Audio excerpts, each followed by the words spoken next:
Hello friends, I'm Fide Instructor Atul Dahale and welcome to my YouTube channel. Today I'm back with yet another Capablanca's video guys, and this time it's all about check and mate. Yes, you heard it right. In this game Capablanca is going to hunt down his opponent's king right into the center and he is going to checkmate him in great fashion. So guys, without further delay, we'll be looking at this game, but before we go further, I want to request you that don't forget to like this video and subscribe to my channel if you are new here. In this game, Capablanca was white and his opponent Masyutin, who was not that great player, and this game was a casual game which was played in the year of 1914 in Kiev, that is in Ukraine. Okay, so Capablanca started with d4 move, his opponent played f5, and as Capablanca was playing a weaker opponent, he decided to play an interesting opening. Here normally c4 or knight f3, these are the normal choices, but if you want to play aggressive, then e4 is your choice. Okay, this is how you are going to crush down the Dutch defense. So f into e4, like a very natural move, knight c3, attacking the pawn on e4. Black defends the pawn with knight to f6, and now bishop to g5. Obviously the knight is being attacked. The threat at some point is bishop into f6 followed by capturing the e4, but just to let you know, that is not really the main threat. Here white is just putting out a piece in the game so that he will be better prepared for the next game. Okay, so c6, then here normally you can say like bishop into f6, e into f6, then knight into e4 might be played, but black will be getting a lot of play after d5. Knight might go to g3 square, then bishop will come to d6 square, followed by there will be a castle. This bishop is also opened up, it is ready to come anywhere. The knight will be coming in the game, and I feel that black is completely fine in this position. So obviously Capablanca did not go for that variation. He played a move which will help him to develop a more number of pieces in the game. So that's why he plays f3. His idea is quite clear. He wants his opponent to capture on f3 so that he can develop a piece in the game with knight captures f3. Another thing which you can notice is like after bishop to d3 castles, the rook will be coming on this open file, and that will be good for white, because as they say, like the more number of pieces you have in the opening phase, it will be good for you. Okay, so his opponent played this move actually, but here the best move from the black side was to play e3, not keeping the pawn there and just giving it up, because once you play bishop into e3, you need to come back. Okay, because your knight bishop needs to be developed. Black can play d5, then we can play queen d2, knight will come to d7, and if long castle is done, because this is the most likely option, because it will take more time to develop the pieces and then castle, so long castle is there, and black can start with his own offensive by playing b5.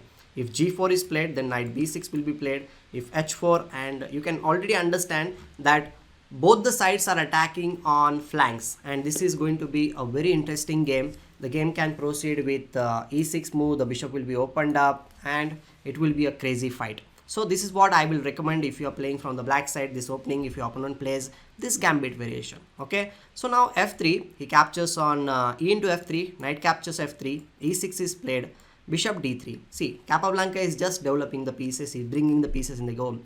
So now d5 is played. Well, d6 should be played in order to control the e5 square, but he goes for d5, and it creates a big hole on e5 square. This is not something good for you, because e5 is a hole, but another thing is that the pawn on e6 is also backward pawn, and this is not something which you should play when you are playing the game. You should take care of your position, guys. You should take care of your king.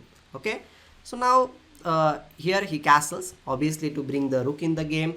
Black plays knight bd7. Okay, bishop e7 was also one of the options in this position, going for the castle as quickly as possible, but he plays knight bd7, and now knight goes to the center of the board.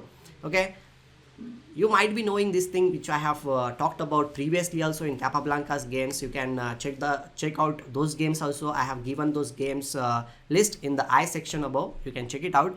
That knight belongs to the center of the board, bishop belongs to open diagonals, and rook belongs to open file, guys. And that's what Capablanca is doing. He's keeping the knight in the center, bishops are already there on open diagonals, and the rook is also there on this open file.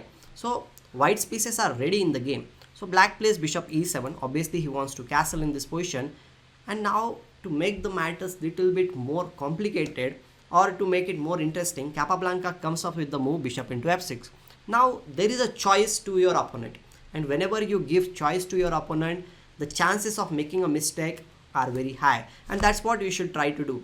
Whenever you want to complicate the things, you should give your opponent choices like this or this. Now here black has the choice, like he can capture with the bishop or he can capture with the knight, and here the best possible way to play is obviously knight into f6 to stop queen h5 check. Okay, but his opponent was not that much strong, and he played bishop into f6 thinking that he will just attack on e5.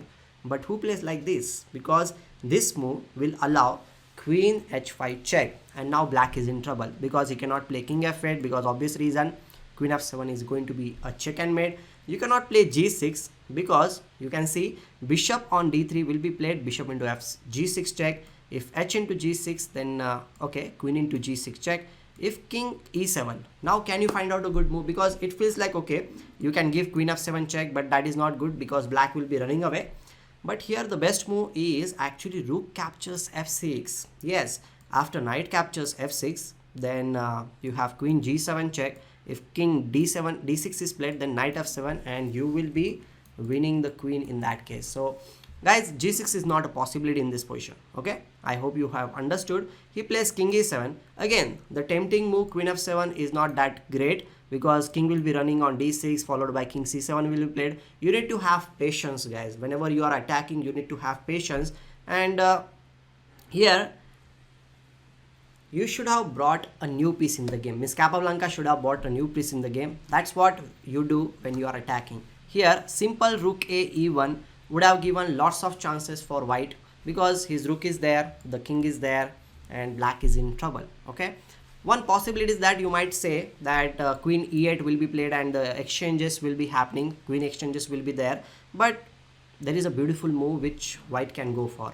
That beautiful move is bishop g6. Yes guys, this is a very nice move because after h into g6, the queen, this blow of queen into h8 is there. If queen into h8, then knight g6, king might be going to this square, and knight into h8. You can see white is exchange up, plus his control over the center is too much and black is not doing well.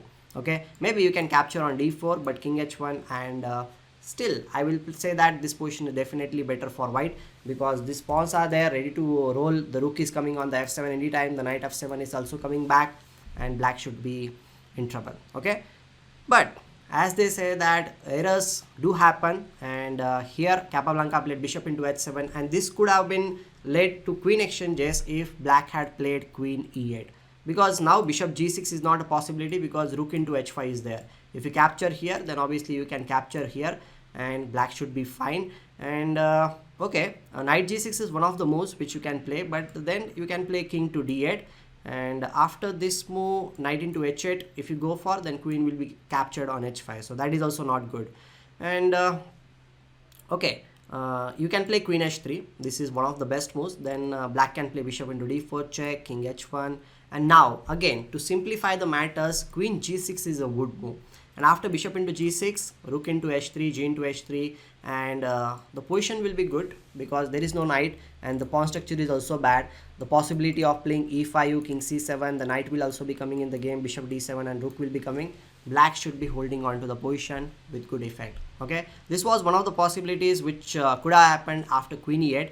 But as they say that brilliance will not happen if your opponent is not little bit cooperative with you. Here Capablanca's opponent was very generous. He played knight f8, and now the famous king hunt, the checkmate going to happen.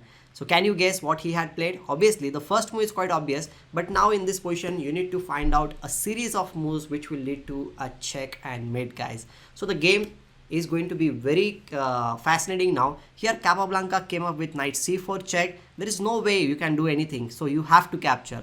Another forcing move, knight e4 check. Again black doesn't have any moves to go around because whole this 7th rank is covered by the queen. King doesn't have this square, so king d5 is played. Now what will you do? You need to force your opponent to do something, and now he comes up with another beautiful move, that is rook f5 check. He is taking care like of all the pieces, like he is playing with all the pieces now. Each and every piece is playing. Now again king into e4 is the only move, and now he plays rook e1 check. The king must play king into d3, king into d4, and now he gives c3 check. The king comes on d3, and now can you find out a checkmate? Yes, there is a checkmate with rook d5 and checkmate, because this is a double check. The bishop is also giving check, rook is also giving the check, and king c2 is not a possibility. There is no square for the king, and this was the checkmate, the beautiful finish which happened in this game. I hope that you enjoyed this video, guys. If you have liked this video, don't forget to like this video and subscribe to my channel if you are new here.